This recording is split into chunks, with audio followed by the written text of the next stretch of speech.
जय हिंद दोस्तों, स्वागत है हमारे नए वीडियो में। दोस्तों, आप लोगों ने बहुत दिन से अजय देवगन को पान मसाले का ऐड करते हुए देखा। फिर एक समय के साथ उसमें शाहरुख खान भी ऐड हो गए और अभी हाल फिलहाल में जब मैं कल यूट्यूब देख रहा था तो उसमें मैंने देखा कि एक ऐड आता है पान मसाले का, उसमें अक्षय कुमार भी थे। यानी कि एक के बाद एक इन्होंने बहुत सारे एक्टर्स को अपने साथ जोड़ लिया। फिर मेरे मन में एक सवाल आया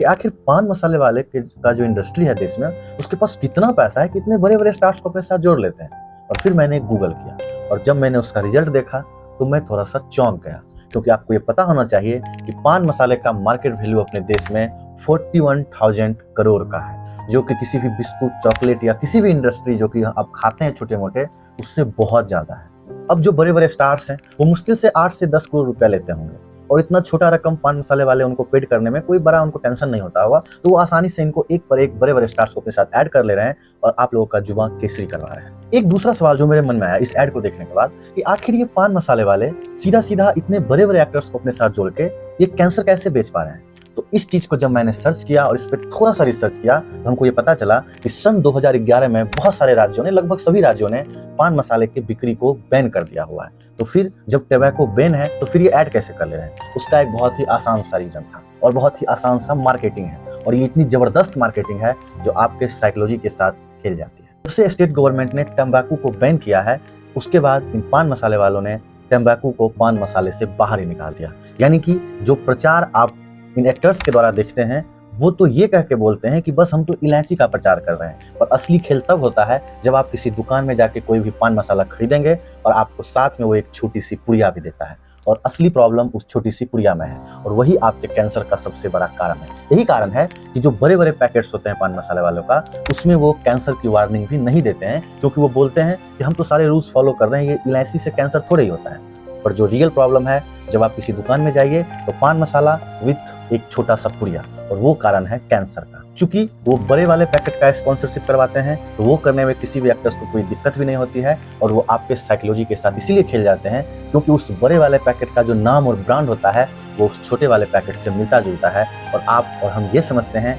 कि वो जो जुआ केसरी करने के लिए कहा जा रहा है वो इन दोनों पैकेट्स को मिला के करने के लिए कहा जा रहा है। दोस्तों, ये कुछ इसी तरीके से है कि जब आप किसी पिज्जा हट में पिज्जा खाने के लिए जाते हैं तो आपने देखा होगा कि पिज्जा के साथ कुछ छोटे छोटे पैकेट्स आपको पिज्जा पे छिड़क के खाने के लिए दिए जाते हैं। एक्चुअली में वो पैकेट्स बहुत महंगे होते हैं, पर पिज्जा कंपनी ऐसा क्यों करती है? क्योंकि आपका और मेरा और ज़्यादातर भारतीयों का ये आदत है, या कहीं भी बाहर में भी, कि उस पिज्जा के छोटे छोटे पैकेट्स को हम वापस लेके अपने घर आते हैं, और वो छोटे छोटे पैकेट्स जो हमारे घर में रखे हुए रहते हैं और उसको अगले दिन या उसके दिन हम उस पैकेट को देखते हैं तो हमारा मन फिर से पिज्जा खाने का करता है और हम उस पिज्जा को फिर से ऑनलाइन ऑर्डर करते हैं। यानी कि वो छोटे छोटे पैकेट्स मार्केटिंग का एक हिस्सा है। तो आपने देखा होगा कि प्रचार में ये बड़े बड़े जो अखबार के कटिंग्स हैं, बड़े बड़े अखबार के मुख्य पृष्ठ हैं, उन पे भी इनका ऐड चलता है। इसका यही कारण, और इस तरीके के एड्स को बोला जाता है सेरोगेट एड्स। जैसे आपने ये भी देखा होगा कि शराब के एडवर्टीजमेंट में ये लोग सोडा का प्रचार करते हैं और वो सेम मिलता जुलता नाम रखते हैं ताकि आपको ये लगे कि ये एक शराब का प्रचार है, पर एक्चुअली में ये बड़े बड़े एक्टर्स और सेलिब्रिटी से सोडा का प्रचार करवाते हैं। चूंकि बात हम तंबाकू की कर रहे हैं तो सबसे पहले तो हम माफी चाहेंगे, क्योंकि जो लोग खाते होंगे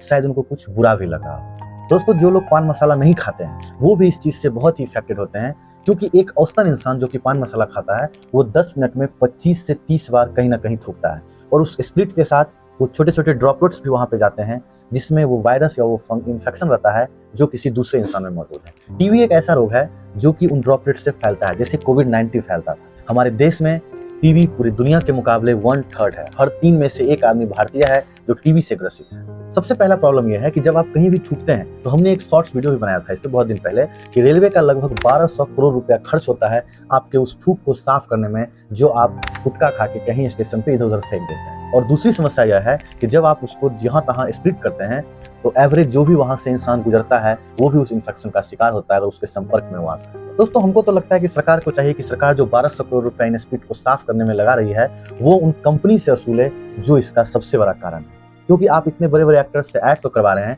पर आपकी जवाबदेही बनती है कि जो यत्र तत्र लोग स्प्लिट कर रहे हैं, थूक रहे हैं, वो साफ करवाने का जिम्मेदारी भी आपका होना चाहिए, एक पेनल्टी के तौर पर। बाकी अगर आपका पान मसाला पसंद है और आप खा रहे हैं तो मेरा आपसे यही रिक्वेस्ट है कि छोड़ दीजिए, क्योंकि ये आपको भी पता है कि ये गलत है। दोस्तों, अगर मेरे इस एक वीडियो से अगर एक इंसान भी पान मसाला खाना छोड़ देता है तो मैं ये मानूंगा कि मेरा ये वीडियो बनाना सफल हो गया। मिलते हैं किसी अगले वीडियो में, तब तक के लिए जय हिंद।